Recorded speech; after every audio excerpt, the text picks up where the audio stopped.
So this is the gate I built using the adjusted gate kit you can buy at Home Depot. I think this was the AG70 kit, and just wanted to talk about some of the difficulties I encountered. So one of the first steps they have you do is drill the holes for and install these hinge pins. Um, Two things about that.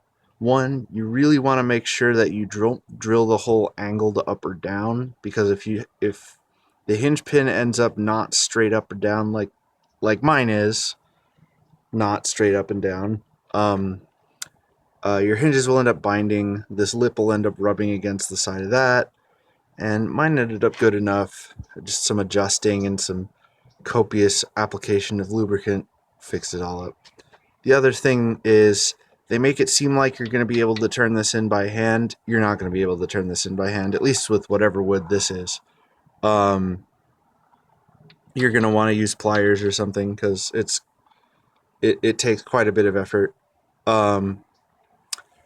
So then another thing I found out is that several of the screws they supply with this kit are total garbage. In particular, these guys, the 3" by 8" gauge wood screws that are meant to go here. These are so bad I ended up taking all of them out and putting better screws in their place. I bought the exact same screw from Orchard Supply, 3" long, 8" gauge, with the no threading up here, and they worked a lot better. So I don't know if you can see it that well on the camera, but the screw actually bent as I was putting it in.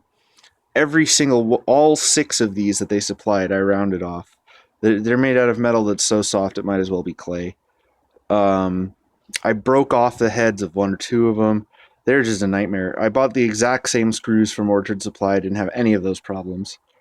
But what I might actually recommend, it actually is kind of hard to find 8" gauge by 3" long screws, because I think when you have a screw that long, they usually like it to be thicker. So you can buy 8" gauge by 2", and that's probably still enough. Or you can buy 10" gauge by 3" and drill these holes out to fit. Then on the topic of screws, you'll notice that there are extra holes above where I mounted the latch pin, or whatever that's called. But these are the screws that you're supposed to put in there. They call them tech screws or something. They look like machine screws with some kind of self-tapping thing on the end. They did not self-tap. So this was the second one I put in. The first one I put in, you can see what happened to it. It completely took all the threads off the end while I was trying to put it in. And I don't know if this worked when they were testing it, but like, and so I thought maybe they screwed up and made the holes too small. So I drilled them out, and then they were too big. So I don't know what the deal was. I just put some sheet metal screws in. That worked a lot better. I don't know why they didn't just include sheet metal screws instead of whatever the hell these are.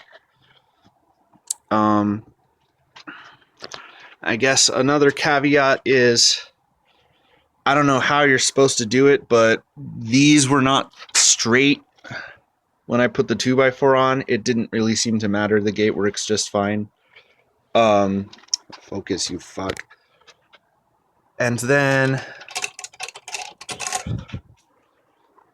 these self-tappers, they have you drill through the end boards into the metal. They don't tell you to drill pilot holes for them, but I don't know how the hell you would get them in without pilot holes. In the instructions, they just say drill them right in, but that didn't work out so much for me. I had to drill some pilot holes. Another thing that's not really taken into account is that you have this gap here. So they don't really tell you anything about this. So this is going to be screwed straight to that. And then you're going to try to nail the other end of it to this 2x4, but there's this gap here. And that didn't end up hurting too much. I mean, you can see that the gap is there. And then the middle boards are, of course, closer to the 2x4 because wood's flexible. But yeah, aligning the latch is not that hard, but not as easy as you'd think it would be, especially if you try to do it before putting these boards on. See, a lot of the things here, like aligning these hinges, like putting this in, it seems like it would be a bit easier before you put these boards on than it is, but when you put these boards on, you add a lot more weight, so things don't actually line up anymore because now it's sagging. So you end up having to do stuff over again. But overall, it wasn't a difficult project. My phone doesn't focus, but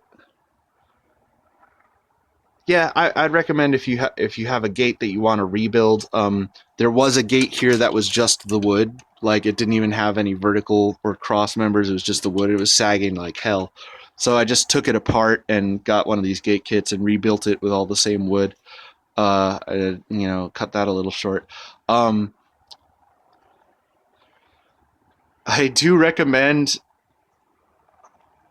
I don't know how to cut clean ends with a handsaw. Some people can do that apparently, but they don't give you any help in the instructions. They just assume you know how to do that. It's probably a lot easier with a miter saw. I don't own a miter saw. Yeah, I'm just rambling. But yeah, that's the trouble with this thing. Oh, there's one more thing. So this is the clamp that they give you, and I stripped one of these nuts like immediately. So I just, for overkill purposes, added these two clamps from another turnbuckle kit that I destroyed trying to fix the previous gate. Okay, I guess that's it. Yeah.